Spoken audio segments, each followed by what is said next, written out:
বিসমিল্লাহির রহমানির রহিম। মঞ্চে উপস্থিত 11 দলের নেতারা এবং আমার সামনে উপস্থিত আহত জুলাই যোদ্ধা এবং শহীদ পরিবারের সদস্যবৃন্দু, সকলে আমার সালাম গ্রহণ করুন। আসসালামু আলাইকুম।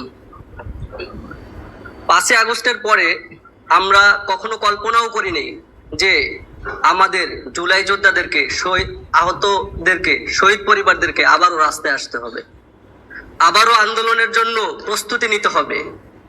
আমরা ভেবেছিলাম এই আন্দোলনের পরে, বিপ্লবের পরে আমাদের যে দাবি দায়া এবং বাংলাদেশকে সুন্দর করে গড়ার জন্য যে অধ্যাদেশগুলো দরকার সেটা খুব শীঘ্রই বাস্তবায়ন হবে এবং মেনে নেবে। এবং অন্তর্বর্তীকালীন সরকার গণভোটের আয়োজন করেছিল।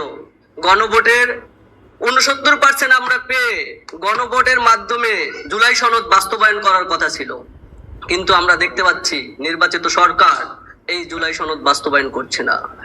গুম অধ্যাদেশের মতো গুরুত্বপূর্ণ অধ্যাদেশ, তারপরে আপনার দুর্নীতি দমনের মতো অধ্যাদেশ, মানবাধিকার কমিশনের মতো অধ্যাদেশ তারা বাদ দিয়ে রেখেছে।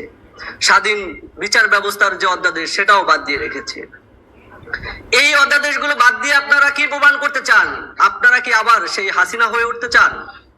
যদি হাসিনা হয়ে উঠতে চান, মনে রাখেন হাসিনাকে পালাতে বাধ্য করেছি আমরা জুলাই যোদ্ধারা। আমরা জুলাই যোদ্ধারা প্রায় সময় বলি জুলাইতে রক্ত দিয়েছি, প্রয়োজনে আবার জীবন দেব। আজকে সেই কথাটা পরিবর্তন করতে যাচ্ছি। এবার আর রক্ত দিব না আমরা, এবার সেই শ্রীলঙ্কার মতো জাঙ্গা খুলে নিব, হাসিনার মতো পালাবার টাইম দেব না। সুতরাং সাবধান হয়ে যান। জুলাই যোদ্ধারা এখনো বেঁচে আছে।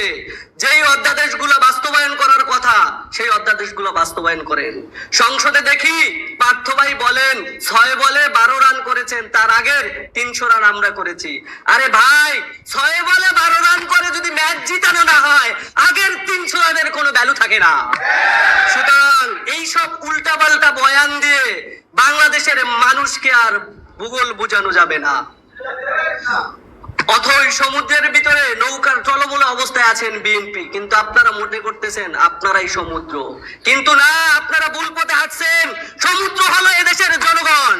এদেশের জনগণ যখন ফুলে ফেসে উঠবে তখন সেই নৌকা সমুদ্রের ঝড়ে চূর্ণ বিচূর্ণ হয়ে যাবে। কোনোভাবেই আপনারা পার্লামেন্টে টিকে থাকতে পারবেন না। সুতরাং গণভোটের রায় মেনে নিয়ে জুলাই সনদ বাস্তবায়ন করুন। জুলাই সনদ বাস্তবায়ন না করলে জুলাই যোদ্ধারা, শহীদ পরিবাররা, সারা দেশের জনগণ নিয়ে আবার ঐক্যবদ্ধভাবে আন্দোলনের ডাক দিয়ে প্রয়োজনে সরকার পতন করব। সুতরাং সাবধান হয়ে যান। খোদা হাফেজ, জিন্দাবাদ। ভালো থাকবেন সবাই। আসসালামু আলাইকুম।